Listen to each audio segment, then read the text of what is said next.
আসসালামু আলাইকুম বন্ধুরা, আজকে আরেকটি গল্প নিয়ে আপনাদের সামনে হাজির হলাম।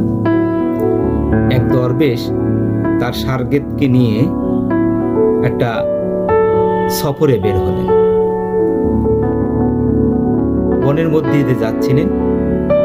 যেতে যেতে যেতে এক জায়গায় দেখতে পেলেন ছাই দিয়ে কি যেন একটা জিনিস ঢেকে রাখা হয়েছে, ছাইটা উঁচু হয়ে আছে। দরবেশ সেখানে গেলেন, ছাইটা সরিয়ে দেখলেন একটা ব্যাগ, এবং ব্যাগটা খুলে দেখলেন অনেক স্বর্ণ মুদ্রা। তিনি ওটা দেখে আবার ওইখানে রেখে ছাই দিয়ে ঢেকে চলে গেলেন। শাগরেদ পিছনে ছিলেন। তিনি চিন্তা করলেন দরবেশ কি দেখল। তিনি আবার সেই কাছে গেলেন, ছাই সরিয়ে ব্যাগটা বের করলেন এবং ব্যাগের মধ্যে দেখলেন অনেক অনেক স্বর্ণ মুদ্রা। এবার দরবেশ পিছন ফিরে দেখেন তার শাগরেদ ওই ব্যাগ নিয়ে বসে আছে। দরবেশ এসে জিজ্ঞেস করলেন, তুমি কি করছো? বললেন, হুজুর, এখানে তো অনেক স্বর্ণ মুদ্রা, এটা আপনি পেয়েও কেন রেখে চলে যাচ্ছেন? এটা তো নিয়ে গেলে আমাদের জীবনে অনেক সুখ শান্তি। দরবেশ বললেন, এটা সুখ শান্তি দিতে পারে না, এটা একটা মায়া, এটা একটা ফ্যাসাদ। শাগরেদ বললেন, না, এই টাকাই আমাদের সুখ শান্তি দিতে পারে, চলেন আমরা এটা নিয়ে যাই। কিন্তু দরবেশ সেটা নিতে চাইলেন। শাগরেদকে বোঝানোর জন্য বললেন, তাহলে আসো, এটা যে একটা ফ্যাসাদ তা আমরা স্বচক্ষে দেখি, আমরা একটু আড়ালের আবডালে লুকিয়ে থাকি। তখন দরবেশ এবং তার শাগরেদ একটা জঙ্গলের ভেতর লুকিয়ে গেলেন। কিছুক্ষণ মধ্যেই চারজন অশ্বরোহী সেই পথ দিয়ে যাচ্ছিলেন। তারা দেখতে পেলেন উঁচু একটা ছাই দিয়ে কি যেন উঁচু একটা কিছু লুকা রাখা আছে। তারা যা ওই ছাইটা সরালেন, একটা ব্যাগ পেলেন এবং এই ব্যাগের মধ্যে অনেক অনেক স্বর্ণ মুদ্রা পেলেন। তারা চারজন তো মহা খুশি।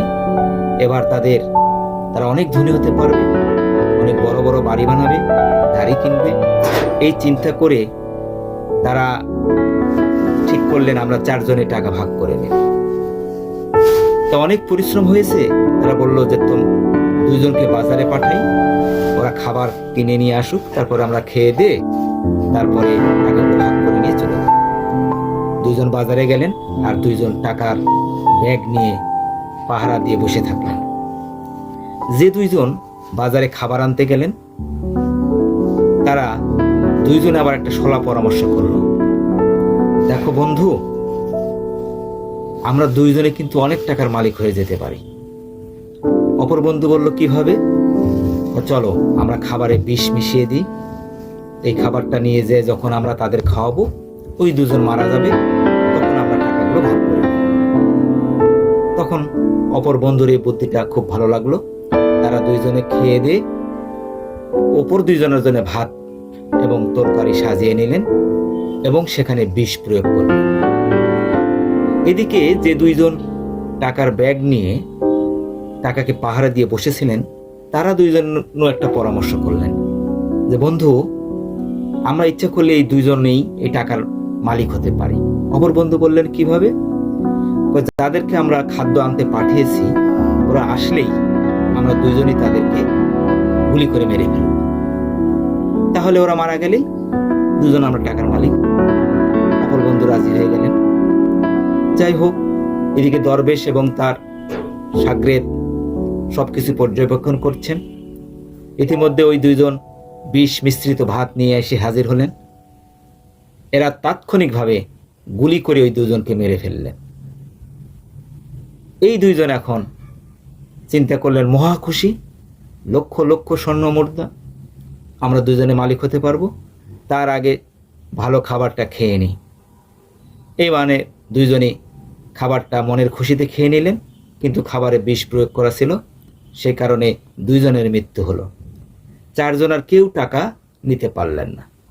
দরবেশ এবার তার শাগরেদকে বললেন, দেখো, আমি বলেছিলাম না টাকা পয়সা ধন দৌলত সুখ দিতে পারে না, এটা একটা ফ্যাসাদ, তার প্রমাণ তো তুমি দেখলে।